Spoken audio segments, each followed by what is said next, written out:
Hey guys, welcome. I'm Tracy. This is my channel, Tracy at the Mermaid Cove. Tracy from the Mermaid Cove. Maybe I should have made it Tracy at the Mermaid Cove, but y'all, it's Tracy from the Mermaid Cove. I'm here with books. Yeah, books. So, my niece lives in New York City, and I kind of been collecting books for her to give her one whenever I see her, but I don't ever see her. So, I was going to mail them to her. I think I have a small apartment. She's probably using Kindle. Hopefully she's using the New York Public Library system, but you know, these things are how they are because I've done my best. Those kids, the library was their second home, my niece and nephew. So I just thought I'd share them with you, and I might keep a few to, if I ever do see her, I might not. If I see her, the show will probably be closer to the holidays, so I don't know. I do not know. So let me get y'all going on what I wanted to send her. I think I wanted to do 12. But you know, I'm really working on cleaning up my table, right? And these are all the things that are, you know, waiting to be done. Okay. Bye. Well, I had fun doing it and thinking about it, but I don't honestly have no idea what she reads. So, I mean, I kind of know what she used to read, but you know, you get 30 and you might read different things. But number one, I had gotten her some Skittles. So, for Valentine's Day, she loves her. She's a candy eater. My nephew's a chocolate eater. But I'll share that with someone at work. Okay.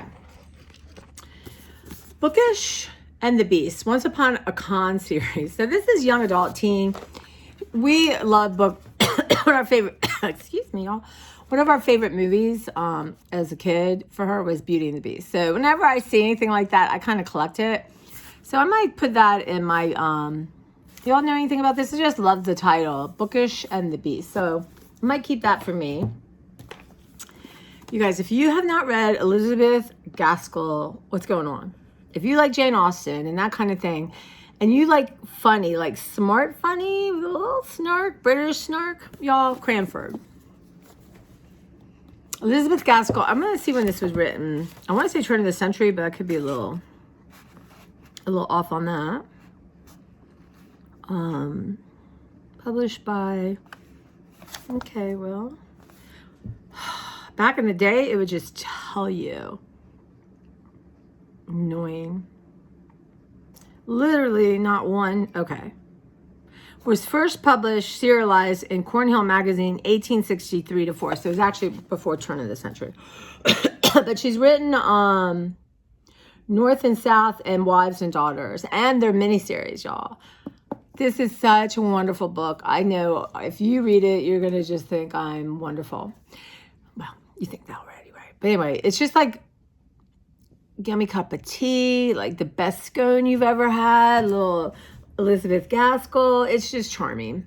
And again, the humor these women had to do more, I mean, I love subtle humor and smart, like, right? Like really smart. So I will probably have to keep this for her. You never know. She may hate it. So this is something I would never read, The Disappearing Act by Catherine Stedman. Because I don't like scary things. But this I thought was something she liked, so I could probably let that go. She's probably already read it if she wanted to. You know, it's really hard. But you know, when the byline is, where dreams really do come true, nightmares can follow. We'll do the children's ones at the end. So this one, if y'all haven't read Jennifer Weiner, her first, I can't remember her first book. God, y'all, my memory, forgive me. What was her first one?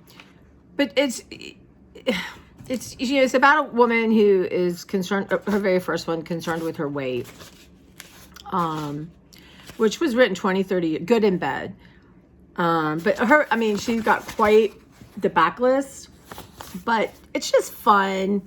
They're usually clever. She usually brings it together in a really interesting way. And of course, it's summer. So I haven't read it. I tend to listen to these things. But, y'all, I'm going to get back into reading. Okay. Okay.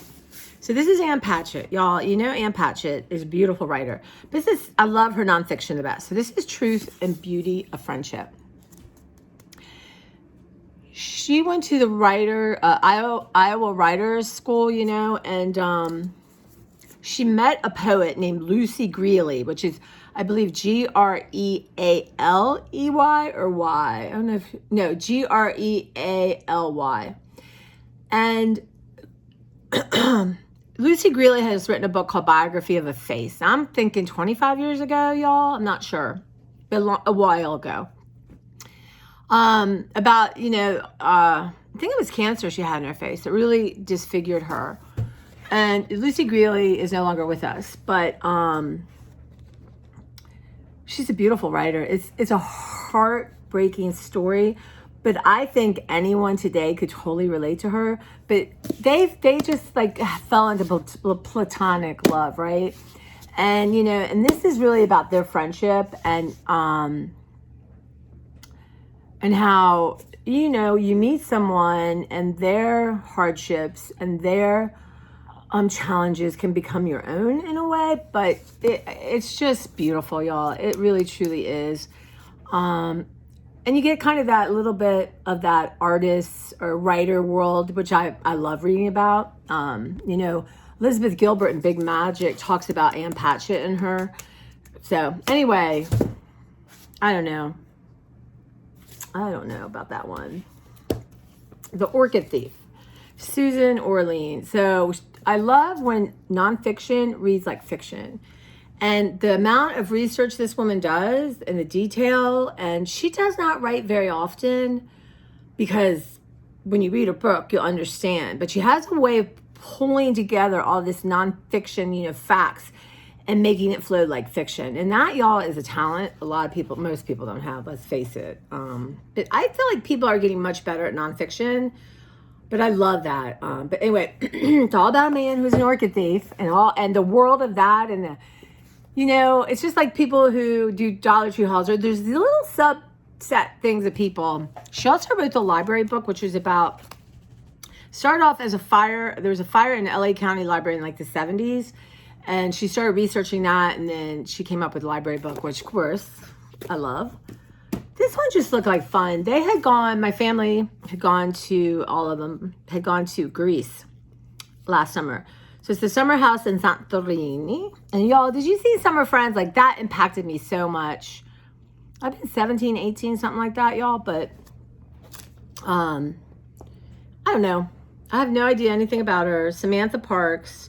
Just, you know, a quick read. You're in Greece. I don't know if she's ever written anything else. But just have access to such beautiful books. This was 2019, so. And then Joan Didion, y'all. Play it as it lays. I have no idea what she thinks about Joan Didion. I tend to read more of her nonfiction, but honestly, Joan Didion is a little bit, I'm not going to say too literate. That's not the word I'm looking for, but she's a little bit more doused in realism. But this is in the 60s, and I just thought, you know, God, I love this picture of Joan Didion. It's just like, I mean, that says it all. But anyway, I just don't know. It's such a beautiful copy. They had reprinted it. When did she write this? I think it was the 70s. So anyway, I thought that would be kind of interesting. This one's new, all the rage, Bookish People by Susan Call, Coll. You know, what you have to know is independent bookstore owner. That's all. That's it. I'm good. So I probably will keep this and read it myself. I tend to listen to things, but lately I've been listening to more nonfiction. And this is another one of my favorites. It's called The Little Paris Bookshop, Nina George. Now look at that cover, y'all. And she's written other things. I think this was her first one. What I love about it, and again, it's that not really magical realism. I'm not going to say that, but it's kind of heading a little bit like that, but charming. But the characters are older. The characters are older. And it's about a bookseller who owns, has books on like it's like a bar, like a floating bookstore. And how these people come together and find each other, and how a chance meeting can just change your life or impact your life. But it's just charming and lovely. Again, you guys, this is the kind of stuff I read. Heartbreaking and heartwarming. Okay? As long as it's not heartwarming and heartbreaking. But you want a nice, gentle read. And it's nice sometimes to read about older characters. Or I also love books where men are real people. because you know sometimes men are such a caricature in fiction.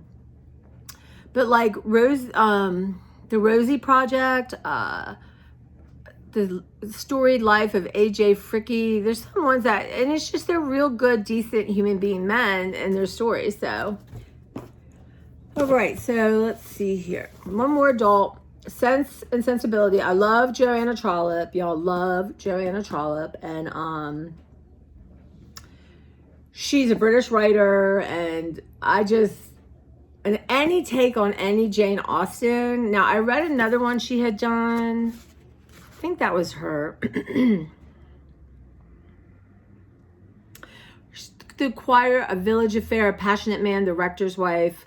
You know, she's just written so many things. So check her out if you haven't read her. I think you'll really like her.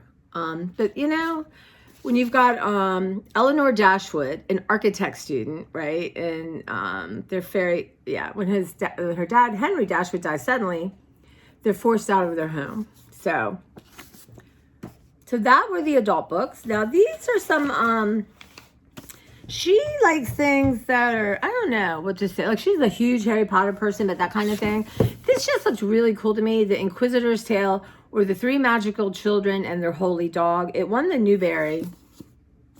And I don't know, you know, as a reader's advisor or someone who can do this, you know, you want to, when you get an essence, you kind of want to find something that's maybe a little, like, I believe she hasn't read this, I would think. What do I know? But yeah, I just like to push people a little bit, or but that's the fun of it all. So I don't know a thing about this. Maybe I'll read it. Y'all, when I'm reading all these books, I make time. The Egypt Game, again, another Newbery winner. And it's got a little magical realism, and you know, these kids stumble onto something in a store, that kind of thing, and you learn a lot about Egypt and history without it, you know, being shoved down your throat. And this is a new cover. I love it. And this is a newer one, y'all. When was the Egypt Game? That's an older book too. I don't know when won the Newbery. 1967. Yeah. And this one's newer. Front Desk, Kelly Yang. And this, again, you guys, any adult would read this. There's a second one to it now. Anyone would read this and love this girl and love these characters and love the situation. And, you know, a lot of children's books deal with serious situations because children are dealing with serious situations. And sadly, sometimes, you know, people don't want to talk about stuff. People act like, oh, this is not affecting the kids. Yeah, y'all, it's affecting the children. They know. They may not understand it. They know something's wrong. But this is about a girl who works the front desk at her family's motel. Not hotel, y'all, motel. And it's funny and heartbreaking a little bit, but people live such varied lives. And if we don't read about them, I mean, I can imagine being 12, 10, 11 and reading something like this, like, what? She works that, you know, like, life's so different than mine, but the feelings are the same. Circumstances are so different, feelings are the same, right? Struggles are the same. So you guys, this one, gosh, I can't remember, y'all, because I can't remember. I don't know if it's in here. The sequel to this, which I have not read yet. Anyway, all the children's librarians love this. This is one of my favorite books, y'all. And it says 20 years ago. 2000, y'all. Kate DiCamillo, and she's written, and did this one? Yep, this one, the Newbery too. She has written a lot of great books. A lot of great books. But this is because of Winn-Dixie. And, you know, so many kids are lonely or don't know how to make friends or just in circumstances that other people don't understand. So they're fearful, but they kind of, I don't want to say bully, but you know what I mean? It's like, oh, what now? You can't play at that house, that kind of thing. But you're going to fall in love with Winn-Dixie. You're going to fall in love, y'all. And those of you who have grandchildren, or it's just, you're going to love it. You are. It's a little piece of magic. And I, as an adult reader, I love children's books. I mean, you are every age you ever were, really well written. And I even like the silly ones. You know, it just depends. But this one, you guys, of course, y'all, go to your local library. You can do Hoopla. You can do Libby. Get these free.